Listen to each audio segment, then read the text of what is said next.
Bonjour. Alors aujourd'hui, je vais vous parler du gel pour les cheveux que je fabrique moi-même évidemment parce que j'ai pas envie d'utiliser les produits du commerce avec les produits chimiques qui vont avec parce que je suis dans une démarche no poo donc au maximum j'essaie d'éviter les produits chimiques.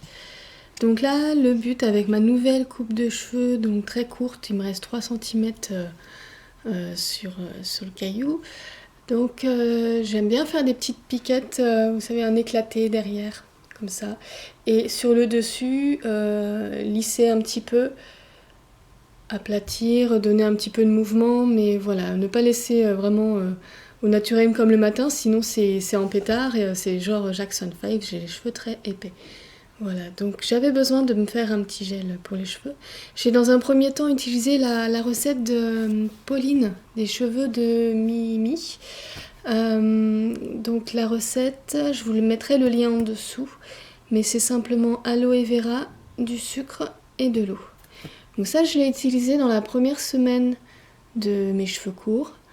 Alors ça fixait très bien, ça convenait parfaitement. Par contre, vu que je me lavais les cheveux, et je me lave toujours les cheveux que à l'eau désormais, water only, tous les 3-4 jours, et j'espère espacer et arriver à une semaine avec du water only seulement. Bah, du coup, je me retrouve avec des résidus collants de sucre sur les 3 jours où je ne lave pas. Donc c'est vrai que c'est un petit peu embêtant.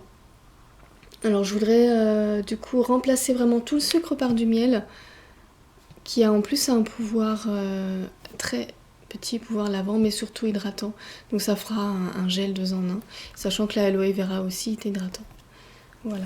Donc là, ce qu'il me reste, je sais pas si on va voir, pas vraiment. C'est ce qui me reste du coup de mon gel avec du sucre et de l'aloe vera. Et en fait, je vais le recycler. J'ai déjà essayé et ça marche pas mal en eau coiffante. Donc, ce que j'utilise justement pour lisser juste au-dessus de mes cheveux pour leur donner un effet un petit peu mouillé. Ouais, je vais en mettre partout, je suis sûre. Alors, là, je vais le verser à l'intérieur.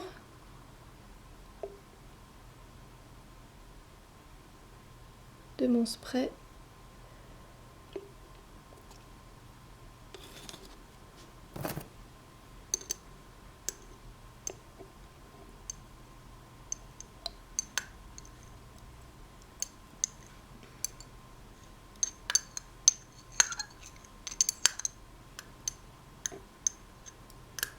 Voilà.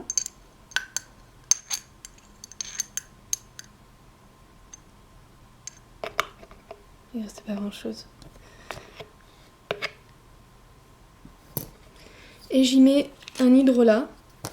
Ça va permettre d'hydrater encore plus. Donc ça, c'est pour le dessus des cheveux. Je mets de l'hydrolat, mais à défaut, on peut mettre de l'eau, hein, c'est pas gênant. Pas beaucoup. Moitié pour moitié, voilà. Là, ça devrait pas mal fixer.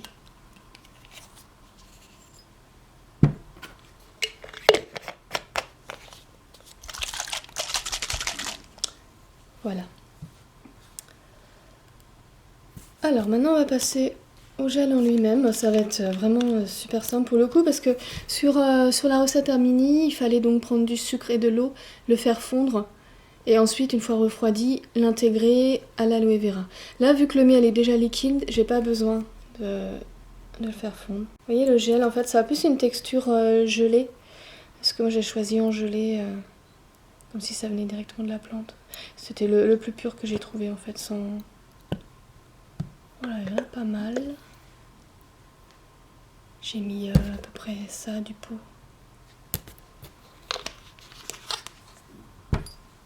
Et le miel.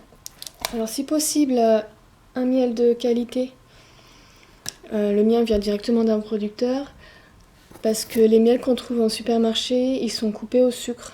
Et là, mon but, déjà, c'est moins bon, hein, forcément, c'est pas... Voilà, on paye pour du miel, et au final, on a pour moitié du glucose, donc... Mais je vous mets un article, j'en avais fait un article sur le miel, savoir lequel bien choisir. Donc là, pour les cheveux, je vais mettre une cuillère à café.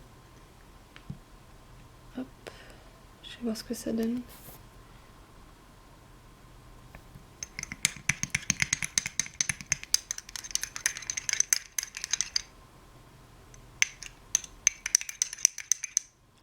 Donc là, à nouveau, je me retrouve avec un produit cosmétique comestible. Comme je disais dans une autre vidéo, j'aime bien le fait de m'appliquer des choses que je pourrais manger. C'est preuve que c'est pas toxique, tout simplement.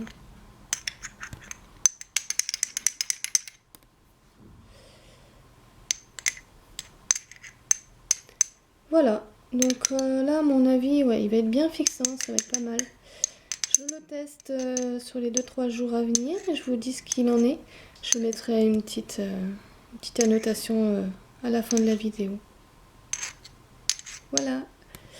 Alors, après, tant que j'y suis, moi j'aime bien l'aloe vera parce que voilà, ça a des vertus hydratante, le miel également, et pour le peu de cheveux que j'ai, ça me les fixe très bien, j'ai de la chance, ça me convient.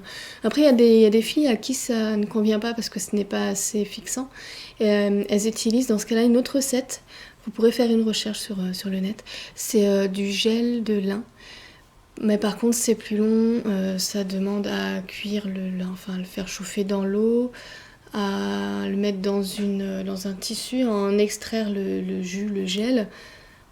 Et c'est assez fastidieux apparemment de ce que j'ai pu en voir sur internet. Donc je suis bien contente que celui-là me convienne. Voilà. Donc si vous essayez, vous me direz ce que vous en pensez. Et voilà. Je peux en mettre partout, c'est rigoline. Voilà. Et ça a bon goût. Le miel est plus présent que l'aloe vera. Voilà. Bah, je vous souhaite de passer une bonne journée et je vous dis à la prochaine. À plus.